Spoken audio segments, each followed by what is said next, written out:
ಪೆರೇಸಂದ್ರ ಸರ್ಕಾರಿ ಪದವಿ ಪೂರ್ವ ಕಾಲೇಜು ಕಾರ್ಯಕ್ರಮದಲ್ಲಿ ಭಾಗವಹಿಸಿದ ಪದವಿ ಪೂರ್ವ ಶಿಕ್ಷಣ ಇಲಾಖೆಯ ಉಪನಿರ್ದೇಶಕ ಎಸ್ ಪಂಡರಿನಾಥ್ ಮಾತನಾಡಿ, ವಿದ್ಯಾರ್ಥಿಗಳಿಗೆ ಯಾವುದೇ ಸಮಸ್ಯೆಗಳಿದ್ದರೂ ಸಹ ಪ್ರಾಂಶುಪಾಲರು ಹಾಗೂ ಉಪನ್ಯಾಸಕರ ಬಳಿ ಚರ್ಚಿಸಿ ಬಗೆಹರಿಸಿಕೊಳ್ಳಿ ಹಾಗೂ ಸ್ವಯಂ ರಕ್ಷಣೆಯನ್ನ ರೂಢಿಸಿಕೊಳ್ಳಿ. ಪೋಷಕರಿಗೆ ಸುಳ್ಳು ಹೇಳಬೇಡಿ, ಒಳ್ಳೆ ಅಂಕಗಳನ್ನ ಗಳಿಸಿ ತಂದೆ ತಾಯಿಯ ಆಶಯ ಈಡೇರಿಸುವಂತೆ ಸಲಹೆ ನೀಡಿದ್ರ. ಸರ್ಕಾರ ಯಾವುದೇ ಹೆಣ್ಣು ಮಗು ಶಿಕ್ಷಣದಿಂದ ವಂಚಿತವಾಗದಂತೆ ನೋಡಿಕೊಳ್ಳಲು ₹1 ಶುಲ್ಕವಿಲ್ಲದೆ ದಾಖಲು ಮಾಡಿಕೊಳ್ಳುವಂತೆ ಸೌಲಭ್ಯಗಳನ್ನ ನೀಡಿದ್ದು, ಅದರಂತೆ ಹೆಣ್ಣು ಮಕ್ಕಳು ಅಬಲೆಯಲ್ಲ ಸಬಲೆ ಎಂಬುದನ್ನು ಸಾಬೀತು ಮಾಡುವ ನಿಟ್ಟಿನಲ್ಲಿ ಸಾಧನೆ ಮಾಡುವಂತೆ ಸೂಚಿಸಿದರು.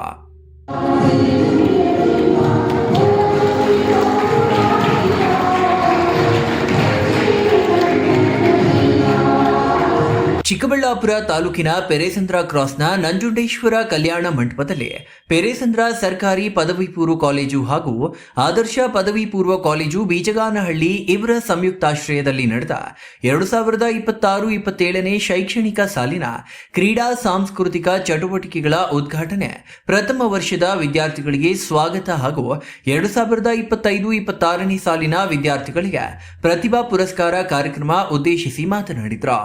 ಜಿಲ್ಲೆಯ ಎಲ್ಲ ಸರ್ಕಾರಿ ಪದವಿ ಪೂರ್ವ ಕಾಲೇಜುಗಳ ಪ್ರಾಂಶುಪಾಲರ ಸಮನ್ವಯತೆಯಿಂದ ದಾಖಲಾತಿ ಪ್ರಮಾಣ ಹೆಚ್ಚಿಸಲಾಗಿದೆ. ಸರ್ಕಾರ ಎಲ್ಲ ಮಕ್ಕಳಿಗೂ ಉಚಿತ ಹಾಗೂ ಗುಣಮಟ್ಟದ ಶಿಕ್ಷಣ ನೀಡುತ್ತಿದ್ದು, ಸರ್ಕಾರಿ ಶಾಲೆಗಳಲ್ಲಿ ವಿಶಾಲವಾದ ಕಟ್ಟಡಗಳು, ಎಲ್ಲಾ ರೀತಿಯ ಮೂಲಭೂತ ಸೌಲಭ್ಯಗಳನ್ನು ಕಲ್ಪಿಸಿದ್ದರೂ ಸಹ ಪೋಷಕರು ಖಾಸಗಿ ಸಂಸ್ಥೆಗಳ ಮೇಲೆ ಹೆಚ್ಚಿನ ಆಸಕ್ತಿ ತೋರುತ್ತಿದ್ದಾರೆ. ಆದರೂ ಸಹ ಈ ಬಾರಿ ಕಳೆದ ಸಾಲಿಗಿಂತ ಹೆಚ್ಚಿನ ಪ್ರಮಾಣದಲ್ಲಿ ದಾಖಲಾತಿ ಮಾಡಿಕೊಳ್ಳಲಾಗಿದೆ ಎಂದರು. ನಮಸ್ಕಾರ, ನನ್ನ ಹೆಸರು ಪಂಡರಿನಾಥ್ ಎಸ್. ಚಿಕ್ಕಬಳ್ಳಾಪುರ ಜಿಲ್ಲೆಯ ಪದವಿ ಪೂರ್ವ ಶಿಕ್ಷಣ ಇಲಾಖೆಯ ಉಪನಿರ್ದೇಶಕ. ಈ ಒಂದು ಹುದ್ದೆಗೆ ನಾನು ಬಂದು ಅಲಂಕರಿಸಿ ಕರ್ತವ್ಯಕ್ಕೆ ಸೇರ್ಪಡೆಗೊಂಡು 2 ತಿಂಗಳಾಯಿತು. ಇಲ್ಲಿ ದಾಖಲಾತಿ ವೇಳೆಯಲ್ಲೇ ನಾನು ಈ ಜಿಲ್ಲೆಯಲ್ಲಿ ಬಂದು ಬಹಳಷ್ಟು ದಾಖಲಾತಿ ಆಗಲಿಕ್ಕೆ, ನಮ್ಮ ಸರ್ಕಾರಿ ಕಾಲೇಜುಗಳಲ್ಲಿ ದಾಖಲಾತಿ ಹೆಚ್ಚಾಗುವ ಹಾಗೆ ನಾವು ಪ್ರಿನ್ಸಿಪಾಲ್ರೊಟ್ಟಿಗೆ ಸಮನ್ವಯ ಸಾಧಿಸಿಕೊಂಡು ಬಹಳಷ್ಟು ಕೆಲಸ ಕಾರ್ಯಗಳನ್ನು ಮಾಡಿದ್ದೇವೆ. ಹಾಗೆ ಮ್ಯಾಕ್ಸಿಮಮ್ ದಾಖಲಾತಿಗಳು ನಾವು ಮಾಡಿದ್ದೇವೆ. ಅದೇ ರೀತಿ ನಮ್ಮ ಕಳೆದ ಬಾರಿ ದಾಖಲಾತಿಗಿಂತ ಈ ಬಾರಿ ಜಿಲ್ಲೆಯಲ್ಲಿ ಸರ್ಕಾರಿ ಪದವಿ ಪೂರ್ವ ಕಾಲೇಜುಗಳಲ್ಲಿ 1,000ಕ್ಕೂ ಹೆಚ್ಚು ವಿದ್ಯಾರ್ಥಿಗಳನ್ನು ದಾಖಲೆಯಾಗಿದೆ. ಹಾಗಾಗಿ ಇದು ಬಹಳ ಸಂತೋಷದ ಸಂಗತಿ. ಸರ್ಕಾರಿ ಕಾಲೇಜುಗಳಲ್ಲಿ ಬಹಳಷ್ಟು ವ್ಯವಸ್ಥೆಗಳೆಲ್ಲ ಇರ್ತವೆ, ಕೋಣೆಗಳು ಚೆನ್ನಾಗಿರ್ತವೆ, ಎಲ್ಲ ಇರ್ತವೆ. ಆದ್ರೂ ಕೂಡ ಈಗಿನ ಪಬ್ಲಿಕ್ ಇದು ಹೇಗಿದೆ ಅಂತ ಹೇಳಿದ್ರೆ ನಾವು ಪ್ರೈವೇಟಿಗೆ ಸೇರಿಸಬೇಕು ಅನ್ನೋ ಒಂದು ಇದಿದೆ. ಹಾಗಾಗಿ ಸಣ್ಣ ಫೀಸ್ ಅಲ್ಲಿ ಇವತ್ತು ಹುಡುಗಿಯರಿಗೆ ಬಾಲಿಕೆಯರಿಗೆ ಫೀಸೇ ಇಲ್ಲ. ಆ ರೀತಿಯಲ್ಲಿ ಸರ್ಕಾರ ಬಹಳಷ್ಟು ಫೆಸಿಲಿಟೀಸ್ ಗಳನ್ನು ಕೊಟ್ಟಿದೆ, ಸೌಕರ್ಯಗಳನ್ನು ಕೊಟ್ಟಿದೆ. ಯಾಕೆ ಸರ್ಕಾರಿ ಕಾಲೇಜುಗಳಲ್ಲಿ ದಾಖಲಾಗಬಾರ್ದು ಅಂತ ಹೇಳಿ ಕೇಳ್ತಾ ಇದೆ. ನಾವು ಕೂಡ ಇಷ್ಟೆಲ್ಲ ಫೆಸಿಲಿಟಿ ಕೊಂಡು ಪಬ್ಲಿಕ್ ಗಳಿಗೆ ನಾವು ಹೋಗಿ ಅಪ್ರೋಚ್ ಮಾಡಿ, ನಿಮ್ಮ ಮಕ್ಕಳನ್ನ ಇಲ್ಲೇ ಸೇರಿಸಿ, ಅಲ್ಲಿ ಇಲ್ಲಿ ಯಾಕೆ ಲಕ್ಷಾನುಗಟ್ಟಲೆ ಕಟ್ತೀರಿ, ಇಲ್ಲಿ ಕೂಡ ಒಳ್ಳೆ ಬೋಧನಾ ಸಾಮರ್ಥ್ಯ ಇರುವ ಉಪನ್ಯಾಸಕರು, ಟೀಚರ್ಸ್ಗಳು ಇದ್ದಾರೆ, ಎಲ್ಲವೂ ಕೂಡ ನಡೀತಾ ಇದೆ. ಹಾಗಾಗಿ ಸರ್ಕಾರ ಯಾವತ್ತೂ ಕೂಡ ಜನತೆಯ ಪರವಾಗಿರ್ತದೆ, ಜನತೆಯ ರಕ್ಷಣೆ ಮಾಡ್ತದೆ. ಅವರ ಹಿತಕ್ಕೋಸ್ಕರ ಫೀಸ್ಗಳನ್ನೆಲ್ಲ ಮತ್ತೆ ತೀರಾ ಕಷ್ಟದಲ್ಲಿರೋ ಮಕ್ಕಳಿಗೆ ಸರ್ಕಾರ ಬಹಳಷ್ಟು ಪ್ರಿನ್ಸಿಪಾಲ್ಗಳ ಮೂಲಕ, ಉಪನಿರ್ದೇಶಕರ ಮೂಲಕ ಅವರಿಗೆ ಯಾರಿಗೆ ಬಿಡಬೇಡಿ, ಹಾಕೊಳ್ಳಿ, ಅವರಿಗೆ ಅಡ್ಮಿಷನ್ ಮಾಡ್ಕೊಳ್ಳಿ, ಎಲ್ರಿಗೂ ಕೂಡ ಶಿಕ್ಷಣ ಸಿಗಬೇಕು, ವಂಚಿತರಾಗಬಾರ್ದು ಅಂತ ಹೇಳಿ ಸರ್ಕಾರದ ಧ್ಯೇಯಧೋರಣೆ ಆಗಿದೆ. ಸಾರ್ವಜನಿಕ ಹಿತ ಕಾಪಾಡುವಂತ ಸರ್ಕಾರದ ಉದ್ದೇಶ ಕೂಡ ಆಗಿದೆ. ಇಲಾಖೆಯ ಪರವಾಗಿ ನಾನು ಅದನ್ನೇ ಹೇಳ್ತೇನೆ. ಮತ್ತೆ ಪೆರೇಸಂದ್ರ ಕಾಲೇಜಲ್ಲೂ ಕೂಡ ಬಹಳ ಚೆನ್ನಾಗಿ ನಡ್ಕೊಂಡು ಹೋಗ್ತಾ ಇದೆ. ಪ್ರಿನ್ಸಿಪಾಲ್ ಮುನಿರಾಜರು ಕೂಡ ತಮ್ಮ ಸ್ವಂತದೇ ಖರ್ಚುಗಳನ್ನು ಮಾಡಿಕೊಂಡು ಈ ಕಾಲೇಜುಗಳನ್ನು ನಡೆಸ್ತಾ ಇರೋದು ನಾನು ಕೇಳ್ಪಟ್ಟಿದ್ದೇನೆ. ಇದು ಇಲಾಖೆಗೆ ಬಾರಿ ಒಳ್ಳೆಯ ಸಹಕಾರ ಅವರಿಂದ ಕೂಡ ನಾನು ತಿಳ್ಕೊಳ್ತೇನೆ. ಎಲ್ಲ ಟೀಚಿಂಗ್ ಸ್ಟಾಫ್ ಚೆನ್ನಾಗಿದ್ದಾರೆ, ಪಾಠ ಪ್ರವಚನಗಳು ಚೆನ್ನಾಗಿ ನಡೀತಾ ಇದೆ ಅಂತ. ಪೆರೇಸಂದ್ರ ಸರ್ಕಾರಿ ಪದವಿ ಪೂರ್ವ ಕಾಲೇಜು ಪ್ರಾಂಶುಪಾಲರಾದ ಮುನಿರಾಜು ಮಾತನಾಡಿ, ನಾನು ಸರ್ಕಾರಿ ಶಾಲೆಯಲ್ಲಿ ವ್ಯಾಸಂಗ ಮಾಡಿ ಈ ಹಂತಕ್ಕೆ ಬಂದಿದ್ದ. ನಮ್ಮ ಕಾಲೇಜಿನಲ್ಲಿ ವ್ಯಾಸಂಗ ಮಾಡುತ್ತಿರುವ ವಿದ್ಯಾರ್ಥಿಗಳು ಸಹ ಈ ಹಂತಕ್ಕೆ ಬರಬೇಕು ಎಂಬುದು ನನ್ನ ಆಶಯವಾಗಿದೆ. ಹಾಗಾಗಿ ಸರ್ಕಾರಿ ಕಾಲೇಜುಗಳಿಗೆ ದಾಖಲಾಗುವ ಎಲ್ಲಾ ವಿದ್ಯಾರ್ಥಿಗಳು ಸಹ ಬಡ ಹಾಗೂ ಕೂಲಿ ಕಾರ್ಮಿಕರ ಮಕ್ಕಳಾಗಿದ್ದು, ಅವರಿಗೆ ಸರ್ಕಾರದಿಂದ ದೊರೆಯುವ ಸೌಲಭ್ಯಗಳ ಜೊತೆಗೆ ವೈಯಕ್ತಿಕವಾಗಿ ಕಾಲೇಜಿನ ಸಮವಸ್ತ್ರ, ಟ್ರ್ಯಾಕ್ ಸೂಟ್, ಕಾಲೇಜು ಶುಲ್ಕ ಸೇರಿದಂತೆ ವಿವಿಧ ಸೌಲಭ್ಯಗಳನ್ನು ಕಲ್ಪಿಸುವ ಮೂಲಕ ವಿದ್ಯಾರ್ಥಿಗಳ ಸರ್ವತೋಮುಖ ಅಭಿವೃದ್ಧಿಗಾಗಿ ಶ್ರಮಿಸುತ್ತಿದ್ದೇವೆ. ಪೋಷಕರು, ವಿದ್ಯಾರ್ಥಿಗಳು ಖಾಸಗಿ ಕಾಲೇಜುಗಳ ಮೇಲಿನ ವ್ಯಾಮೋಹದಿಂದ ಹೊರಬರಬೇಕು. ಸರ್ಕಾರಿ ಕಾಲೇಜುಗಳಲ್ಲಿ ಅತ್ಯುನ್ನತ ಗುಣಮಟ್ಟದ ಶಿಕ್ಷಣ ಪಡೆದ ಉಪನ್ಯಾಸಕರು ಕರ್ತವ್ಯ ನಿರ್ವಹಿಸುತ್ತಿದ್ದಾರೆ ಎಂದರು. ನಮಸ್ಕಾರ, ನನ್ನ ಹೆಸರು ಮುನಿರಾಜು ಅಂತೇಳಿ, ಪ್ರಾಂಶುಪಾಲರು ಸರ್ಕಾರಿ ಪದವಿ ಪೂರ್ವ ಕಾಲೇಜು ಪೆರೇಸಂದ್ರ, ಚಿಕ್ಕಬಳ್ಳಾಪುರ ತಾಲೂಕು.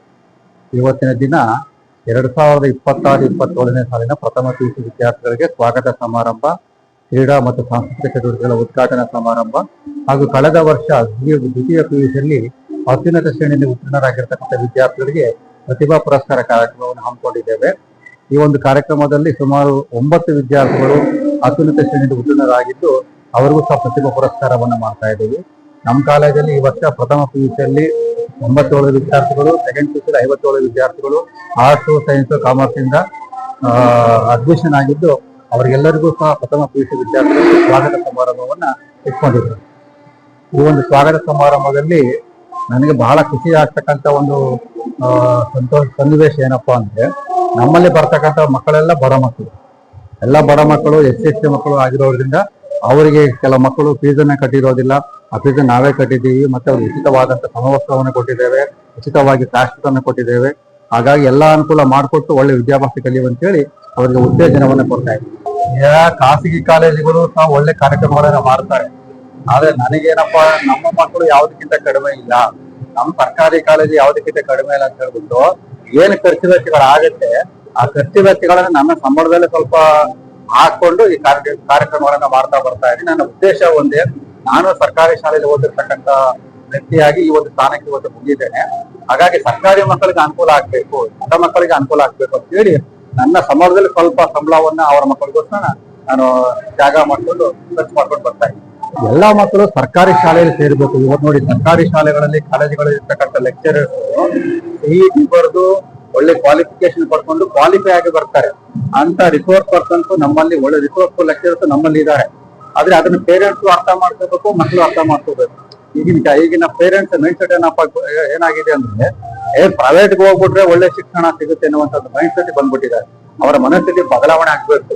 ಒಳ್ಳೊಳ್ಳೆ ಆಫೀಸರ್ಸ್ ಆಗಿರ್ಬೋದು, ಕ್ಲಾಸ್ 1 ಆಫೀಸರ್ಸ್ ಆಗಿರ್ಬೋದು, ಎಲ್ಲ ಗೌರ್ಮೆಂಟ್ ಅಲ್ಲಿ ಓದಿರ್ತಕ್ಕಂಥ ಮಕ್ಕಳು, ಎಲ್ಲ ಗೌರ್ಮೆಂಟ್ ಅಲ್ಲಿ ಓದಿರ್ತಕ್ಕಂಥವ್ರೆ. ಹಾಗಾಗಿ ಪೋಷಕರ ಏನಪ್ಪ ಮನವಿ ಅಂದ್ರೆ, ತಮ್ಮ ಮಕ್ಕಳನ್ನ ಸರ್ಕಾರಿ ಶಾಲೆಗೆ ಸೇರಿಸಬೇಕು, ಸರ್ಕಾರಿ ಕಾಲೇಜುಗಳಲ್ಲಿ ಸೇರಿಸಬೇಕು, ಸರ್ಕಾರಿ ಕಾಲೇಜುಗಳಲ್ಲಿ ಸೇರಿಸಿ ಸರ್ಕಾರಿ ಸಂಸ್ಥೆಗಳನ್ನ ಬೆಳೆಸಬೇಕು ಅಂತೇಳಿ ಈ ಒಂದು ಸಂದರ್ಭದಲ್ಲಿ ಹೇಳಕ್ ಇಷ್ಟಪಡ್ತೀನಿ. ಬಳಿಕ ಕಾರ್ಯಕ್ರಮವನ್ನ ಉದ್ದೇಶಿಸಿ ಡಾಕ್ಟರ್ ಶಂಕರಪ್ಪ ಮಾತನಾಡಿ, ಶಿಕ್ಷಣ ಅಂದರೆ ಪಠ್ಯ ಪುಸ್ತಕಗಳಲ್ಲಿರುವ ವಿಚಾರಗಳನ್ನ ಓದಿ ಉತ್ತಮ ಅಂಕಗಳನ್ನ ಗಳಿಸುವುದು ಮಾತ್ರವಲ್ಲ, ಈ ಸಮಾಜದಲ್ಲಿ ಒಬ್ಬ ಶ್ರೇಷ್ಠ ವ್ಯಕ್ತಿಯಾಗಲು ಅತ್ಯುತ್ತಮ ವ್ಯಕ್ತಿತ್ವವನ್ನ ರೂಪಿಸಿಕೊಂಡು ಬೆಳೆದಾಗ ಮಾತ್ರ ಈ ಸಮಾಜ ನಮ್ಮನ್ನ ಗುರುತಿಸುತ್ತದೆ ಹಾಗೂ ಗೌರವ ನೀಡುತ್ತದೆ ಎಂದರು. ಉತ್ತಮ ವ್ಯಕ್ತಿತ್ವ ಹಾಗೂ ಉತ್ತಮ ಮಾರ್ಗದಲ್ಲಿ ನಡೆದಾಗ ನಿಮ್ಮ ಜೀವನ ಮಾದರಿಯಾಗಿರಲಿದೆ ಎಂದರು. ಈ ಸಂದರ್ಭದಲ್ಲಿ ಹಿರಿಯ ವಿದ್ಯಾರ್ಥಿಗಳು, ಅತಿಥಿಗಳು, ಉಪನ್ಯಾಸಕರು ವಿದ್ಯಾರ್ಥಿಗಳನ್ನ ಕುರಿತು ಮಾತನಾಡಿದರು.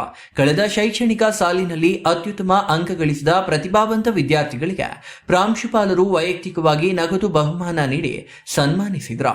ವಿದ್ಯಾರ್ಥಿಗಳು ವಿವಿಧ ಸಾಂಸ್ಕೃತಿಕ ಕಾರ್ಯಕ್ರಮಗಳನ್ನು ನಡೆಸಿಕೊಟ್ರು.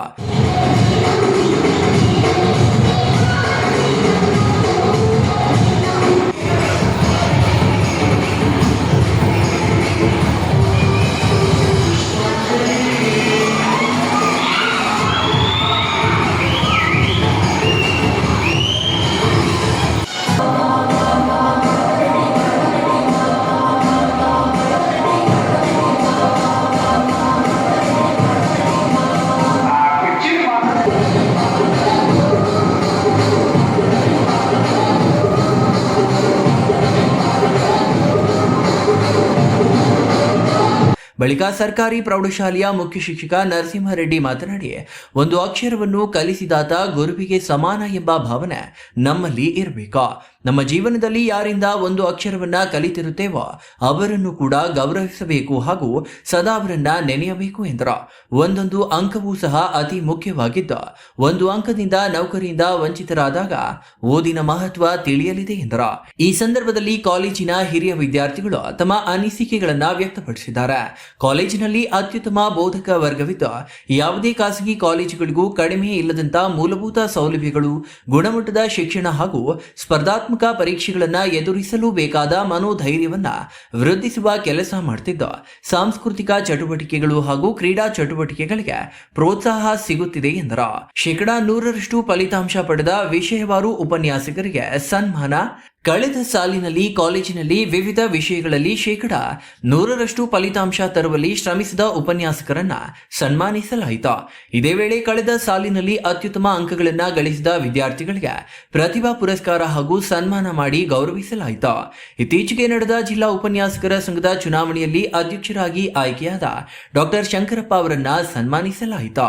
ಈ ಕಾರ್ಯಕ್ರಮದಲ್ಲಿ ಪೆರೇಸಂದ್ರ ಸರ್ಕಾರಿ ಪದವಿ ಪೂರ್ವ ಕಾಲೇಜಿನ ಉಪನ್ಯಾಸಕರು, ಗುಡಿಬಂಡೆ ತಾಲೂಕಿನ ಬೀಚಗಾನಹಳ್ಳಿ ಸರ್ಕಾರಿ ಆದರ್ಶ ಪದವಿ ಪೂರ್ವ ಕಾಲೇಜಿನ ಉಪನ್ಯಾಸಕರು, ಪ್ರಥಮ ಹಾಗೂ ದ್ವಿತೀಯ PU ವಿದ್ಯಾರ್ಥಿಗಳು, ಪೋಷಕರು ಮತ್ತು ಗಣ್ಯರು ಉಪಸ್ಥಿತರಿದ್ದರು.